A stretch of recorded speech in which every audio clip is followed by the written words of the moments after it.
नमस्कार, स्वागत है आप सभी का A1 टीवी में। मैं हूं आपके साथ उमंग माथुर और आप देख रहे हैं A1 उत्तर प्रदेश। आइए बुलेटिन की शुरुआत करेंगे, लेकिन पहले नजर डालेंगे इस वक्त की हेडलाइंस पर।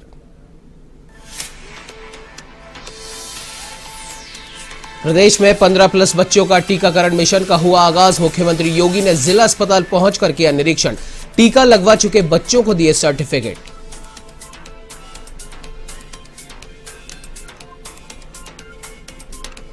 मुख्यमंत्री योगी ने कर्मयोद्धा राम नाईक पुस्तक का किया विमोचन। पूर्व राज्यपाल राम नाईक के जीवन पर है आधारित। विधानसभा अध्यक्ष हृदय नारायण दीक्षित की पुस्तक का भी किया विमोचन।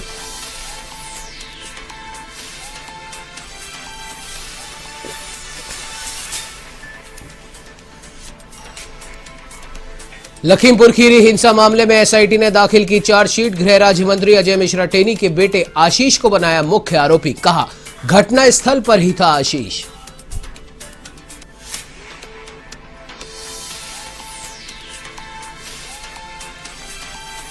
समाजवादी पार्टी कार्यकर्ताओं ने बेरोजगारी के खिलाफ किया प्रदर्शन। रोक के बावजूद रैली निकालकर जताया विरोध। कार्यकर्ताओं से पुलिस की हुई नोकझोंक।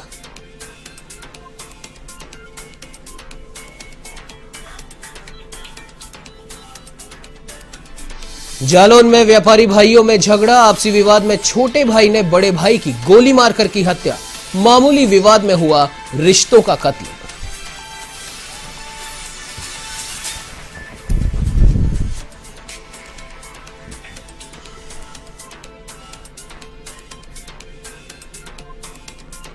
अब आइए बुलेटिन की शुरुआत करते हैं विस्तार से। आपको बता दें कि देश भर में 15+ के कोरोना वैक्सीनेशन का कार्य शुरू हो गया है और इसी क्रम में उत्तर प्रदेश की राजधानी लखनऊ में भी वैक्सीनेशन अभियान का शुभारंभ किया गया। इसे लेकर सीएम योगी जिला अस्पताल पहुंचे और कार्यक्रम का निरीक्षण किया। उन्होंने टीका लगवा चुके किशोरों से बातचीत की और उन्हें सर्टिफिकेट भी प्रदान किया। तो वहीं प्रदेश के किशोरों में टीका लगवाने के लिए उत्साह देखने को मिला।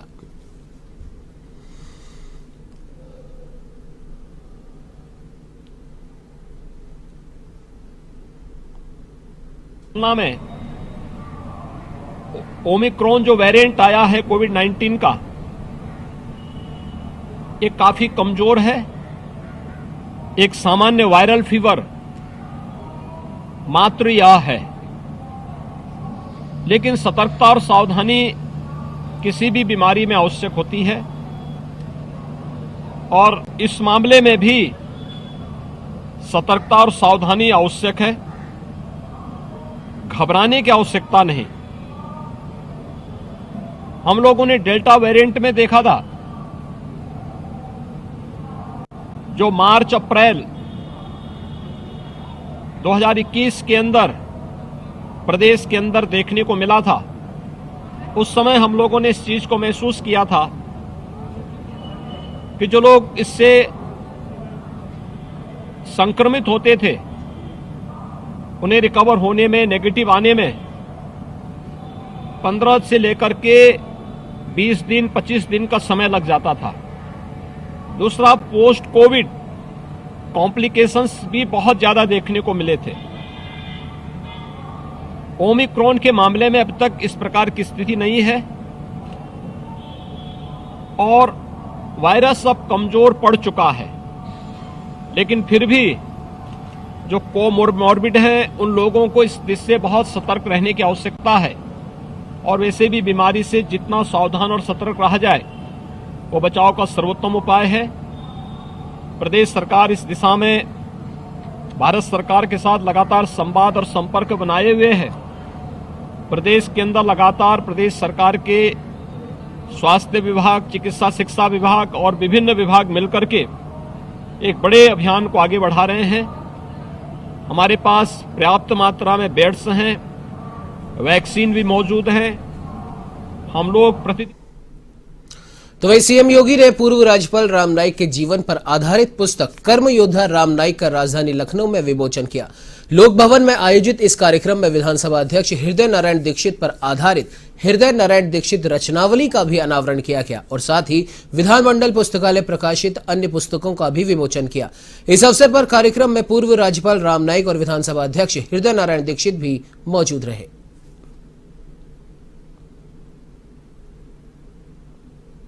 कर्मयोद्धा राम नाईक के रूप में आज भी उनकी जो जीवंतता है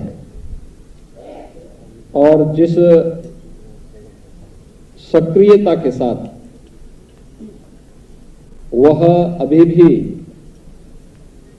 न केवल उत्तर प्रदेश बल्कि समाज जीवन के प्रत्येक पहलू पर गहरी पेठ रखते हैं, मैं ईश्वर से ही प्रार्थना करता हूं कि वे स्वस्थ रहें, दीर्घजीवी हो और उनका मार्गदर्शन इसी प्रकार से प्राप्त होता रहे, ये मेरी कामना है। इसके साथ ही यहां पर अब अभी हम लोगों ने उत्तर प्रदेश विधानसभा के प्रकाशन की ओर से तमाम अन्य पुस्तकों, जिसमें विधानसभा के हमारे माननीय अध्यक्ष और वरिष्ठ साहित्यकार श्री हृदयनारायण दीक्षित जी की हृदयनारायण दीक्षित रचनावली को हम लोगों ने यहां पर देखा है, उसका भी यहां पर विमोचन का कार्यक्रम संपन्न हुआ है। न केवल वैदिक वांग्मय पर बल्कि समसामयिक विषयों पर भी जो बेबाक टिप्पणी माननीय हृदयनारायण दीक्षित जी ने समय समय पर की है और देश काल और परिस्थिति के अनुरूप अपने साहित्य को समाज के अनुकूल और युग के अनुकूल बनाने का कार्य किया है। तो वहीं बस्ती में जन विश्वास यात्रा के समापन के अवसर पर जनसभा को संबोधित करने पहुंचे जेपी नड्डा ने विपक्षियों पर जमकर निशाना साधा। जेपी नड्डा के निशाने पर अखिलेश यादव, राहुल और प्रियंका गांधी और मायावती रही। अखिलेश यादव पर निशाना साधते हुए नड्डा ने कहा कि हमने काम किया है, जबकि अन्य लोग वोट बैंक की राजनीति जाति के नाम पर करते हैं, लेकिन अब ये नहीं चलेगा। हम सबका साथ, सबका विश्वास की भावना के साथ काम करते हैं। हमारे पल्ले सुशासन है, जबकि उनके पल्ले कुशासन है। नड्डा ने कहा कि भाजपा के पास नेता, नीति और नीयत है, जबकि विपक्षी पार्टियों के पास कुछ नहीं है।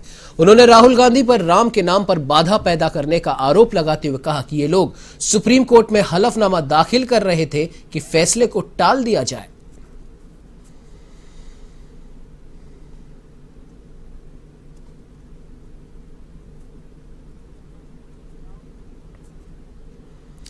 तो मैं आपको बता दें कि समाजवादी पार्टी के राष्ट्रीय अध्यक्ष अखिलेश यादव ने सोमवार को राजधानी लखनऊ में प्रेस वार्ता की। उन्होंने कहा कि भाजपा के पास ऐसी वॉशिंग मशीन है कि इसमें कितना भी बड़ा अपराधी डाल दिया जाए वो साफ होकर बाहर निकल आता है।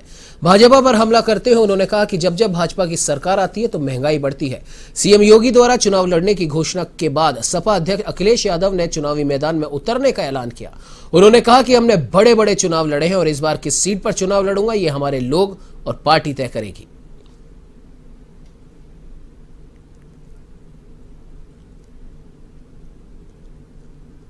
जब ये चुनाव लड़ने जाएंगे हमारे बाबा मुख्यमंत्री जी, जिस भी क्षेत्र में जाए उस क्षेत्र की जनता इनसे पूछेगी कि आपने वादा किया था कि किसानों की आय दोगुनी होगी।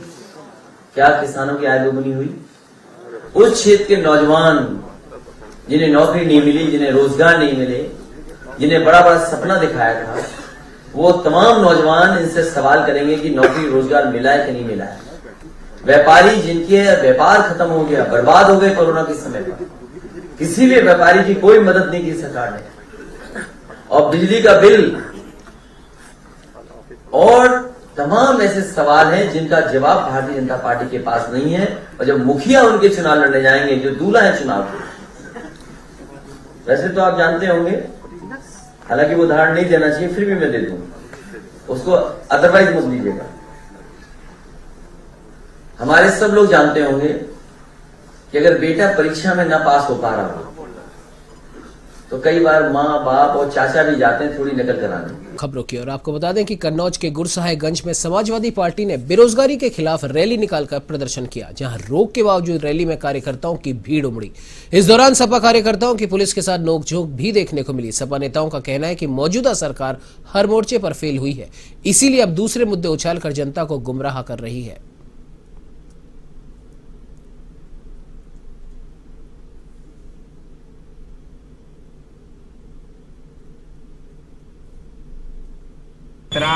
हमारी समाजवादी पार्टी की तरफ से नहीं, इसके आयोजक नौजवान बेरोजगार संघ के लोग, उनके साथ जो 5 वर्षों में जांचतियाँ हुई, नौकरी के नाम पर उन्हें बहलाया गया, ठगा गया, कैसे पागल बनाया गया, कैसे आरक्षण के साथ खिलवाड़ हुआ, कैसे घोटाले हुए, कैसे परीक्षाएं निरस्त हुई, उनका अपना दर्द था। उन्होंने कार्यक्रम किया था, उन्हें डर था कि अगर हम लोग कुछ करेंगे तो पुलिस हमें करने नहीं देगी, और न्याय के खिलाफ हम समाजवादी लोग हर एक की मदद करते हैं। तो नौजवानों की आवाज़ थी, उसे हम ताहिर भाई, पूर्व जिलाध्यक्ष मुन्ना भाई, आलम भाई, तहसीन जी, तमाम लोग नौजवानों की आवाज़ बुलंद करने के लिए आए थे। तो आपको बता दें कि सीएम योगी 4 जनवरी को सहारनपुर के देवबंद दौरे पर रहेंगे। यहां वे रेलवे रोड पर प्रस्तावित एटीएस कमांडो ट्रेनिंग सेंटर की आधारशिला रखेंगे। इसे लेकर प्रशासनिक अमला तैयारियां चाक चौबंद करने में जुट गया है। डीएम अखिलेश सिंह ने देवबंद पहुंचकर जनसभा और हेलीपैड स्थल का निरीक्षण किया और व्यवस्थाओं का जायजा लिया। उन्होंने अधिकारियों को दिशा निर्देश भी दिए, खुफिया विभाग को अलर्ट किया और साथ ही पुलिस के आला अधिकारियों को मुख्यमंत्री की सुरक्षा को लेकर खाका बनाने का आदेश दिया।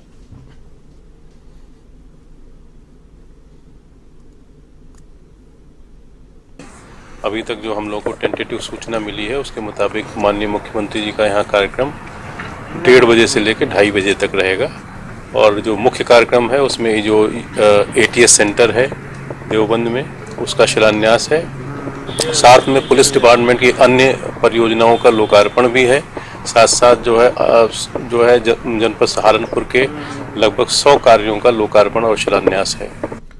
तो वहीं लखीमपुर खीरी हिंसा मामले में अब गृह राज्य मंत्री अजय मिश्रा टेनी पर गाज गिर सकती है। मामले की जांच कर रही एसआईटी ने मामले में 5000 पन्नों की चार्जशीट दाखिल कर दी है। एसआईटी ने टेनी के बेटे आशीष मिश्रा को मुख्य आरोपी बताया। एसआईटी का कहना है कि जब ये हिंसा हुई तब आशीष मिश्रा घटनास्थल पर मौजूद था। एसआईटी ये चार्जशीट लेकर लखनऊ कोर्ट पहुंच गई है। एसआईटी ने चार्जशीट में आशीष के करीबी रिश्तेदार को भी आरोपी बनाया। आपको बता दें कि इस हिंसा मामले में आशीष सहित 13 आरोपी जेल में बंद हैं, जिसमें अब आशीष के रिश्तेदार का नाम भी शामिल हो गया है।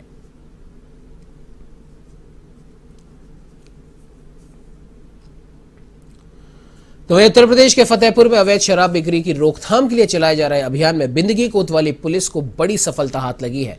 स्वेट टीम की मदद से बिंदगी कोतवाली पुलिस ने चेकिंग के दौरान कार से भारी मात्रा में शराब बनाने का केमिकल और नकली रैपर बरामद किया। साथ ही अवैध हथियारों के साथ 4 आरोपियों को भी गिरफ्तार किया।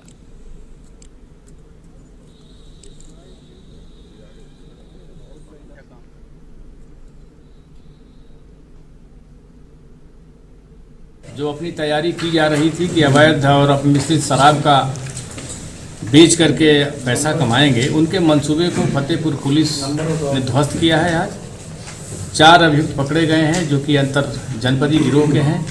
इसमें बादा और फतेहपुर के अभियुक्त हैं, कुछ वांटेड अभियुक्त भी किए गए हैं जो कानपुर से संबंधित हैं, बादा से। तो वहीं जालौन में व्यापार को लेकर 2 सगे भाइयों में विवाद हो गया और मामला इतना बढ़ गया कि छोटे भाई ने बड़े को गोली मार दी, जिससे वो गंभीर रूप से घायल हो गया। मामला उरई कोतवाली क्षेत्र बजरिया इलाके का है। तो वहीं घायल को परिजनों ने अस्पताल में भर्ती कराया, जहां डॉक्टरों ने गंभीर हालत देखते हुए उसे मेडिकल कॉलेज झांसी रेफर कर दिया। घटना की सूचना मिलने पर पुलिस ने कार्रवाई करते हुए आरोपी भाई को गिरफ्तार कर लिया।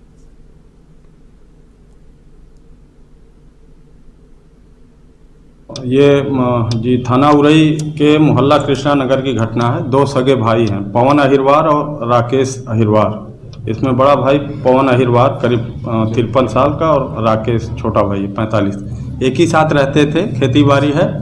कल ये बताया जा रहा है कि मटर के पैसे को लेकर के विवाद हुआ और छोटे भाई ने राकेश ने जो है पवन को। तो जालौन की रामपुरा थाना पुलिस को एक बड़ी कामयाबी हाथ लगी है, जहां पुलिस ने एसओजी और सर्विलांस टीम की मदद से 50 पेटी अवैध शराब पकड़ी। साथ ही एक अंतर्राज्यीय शराब तस्कर को भी गिरफ्तार किया। हालांकि इस दौरान एक तस्कर भागने में कामयाब रहा।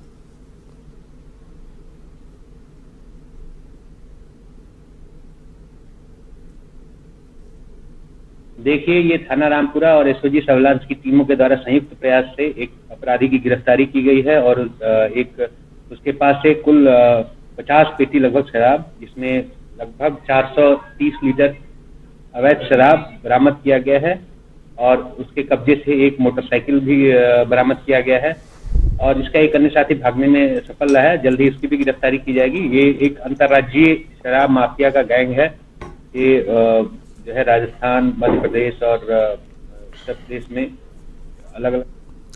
तो वहीं अयोध्या धाम में आदर्श संस्कृत विद्यालय शिक्षक समिति के तत्वावधान में संस्कृत शिक्षकों की समस्याओं को लेकर बैठक संपन्न हुई।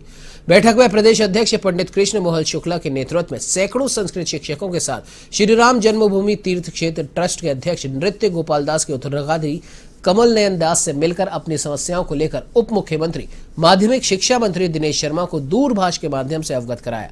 तो वहीं आदर्श संस्कृत विद्यालय शिक्षक समिति की प्रमुख मांगे हैं कि लोक कल्याण संकल्प पत्र 2017 के अनुसार वेतन विसंगति दूर की जाए, संस्कृत विद्यालय महाविद्यालय को अनुदान सूची में डाला जाए, विद्यालयों में स्टाफ की वृद्धि की जाए, शिक्षकों को वेतन में जीपीएस कटौती के साथ पेंशन बहाल की जाए और माध्यमिक शिक्षा परिषद की तरह संस्कृत विद्यालयों महाविद्यालयों को भी समान वेतन की सुविधा दी जाए।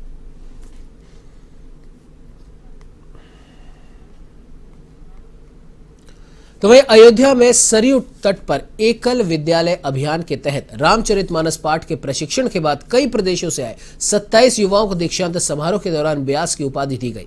इस दौरान राम जन्मभूमि तीर्थ क्षेत्र ट्रस्ट के अध्यक्ष महंत नृत्य गोपाल दास के उत्तराधिकारी महंत कमल नयन दास ने युवाओं को देश में राम राज्य की कल्पना को स्थापित करने के साथ सनातन संस्कृति की रक्षा के लिए भी उपाधि प्रदान की।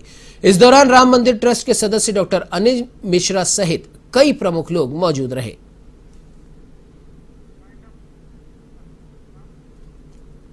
इस बुलेटिन में फिलहाल इतना ही। देश प्रदेश की तमाम बड़ी खबरों की जानकारी के लिए आप बने रहिए हमारे साथ और देखते रहिए A1 टीवी। नमस्कार।